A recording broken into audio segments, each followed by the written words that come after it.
Barokahna sekolai.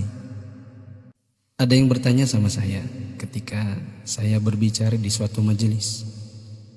Mengapa sekarang ini sepertinya sekolah kehilangan kesaktian untuk membentuk hati anak-anak kita? Ini pertanyaan dan bukan pernyataan saya. Saya hanya mampu menjawab begini. Dulu orang tidak sekolah setinggi sekarang ini. Bahkan di kampung tak ada yang hebat berteori pendidikan sedahsyat hari ini. Bisa dibilang teori pendidikan sekarang mungkin sudah menyentuh langit ketujuh. Tapi sebenarnya ada yang hilang, yang disebut dengan keberkahan.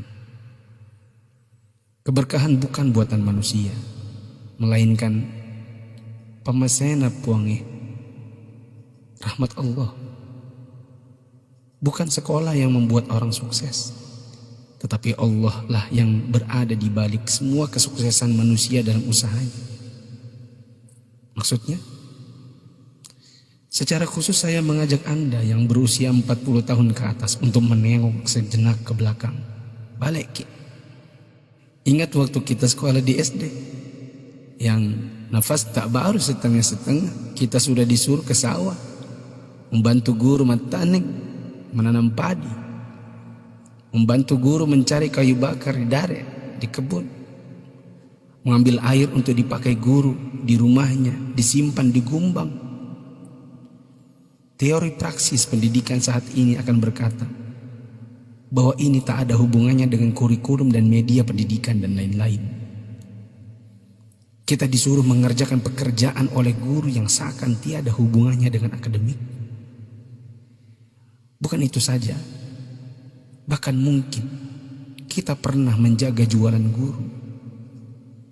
Tak hanya itu, kita kalau dipukul oleh guru hingga setengah hidup, atau masengo, mimisan, akibat pukulan mistar kayu guru dan jangka pelingkar yang ujungnya runcing. Disinilah intinya. Atas itu semua, pernahkah orang tua kita protes?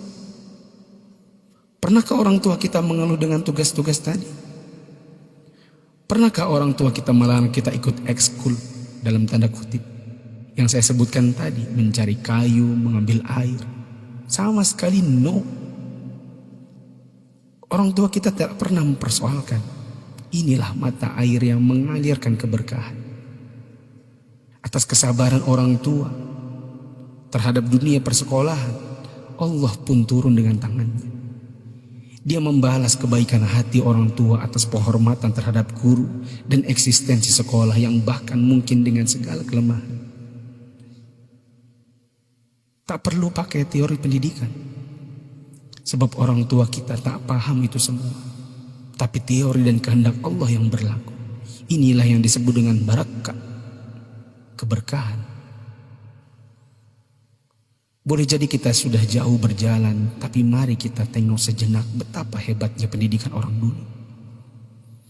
Kebodohan guru zaman dulu dengan ekskulnya, serta kesabaran orang tua dengan ketidakpahamannya, rupanya mengusik Allah Ta'ala dengan menurunkan barakah pamasya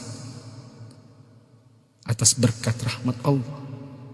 Bukan hanya bagi guru, tidak juga hanya untuk orang tua.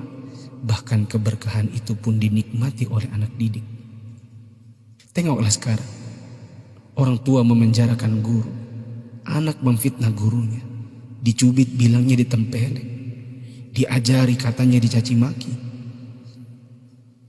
dinasihati lapornya dihina, ditegur ujarnya dipermalukan. Bagaimana mungkin berkah Allah bisa datang? Anda yang berumur 40-an, pernah kita melakukan ini?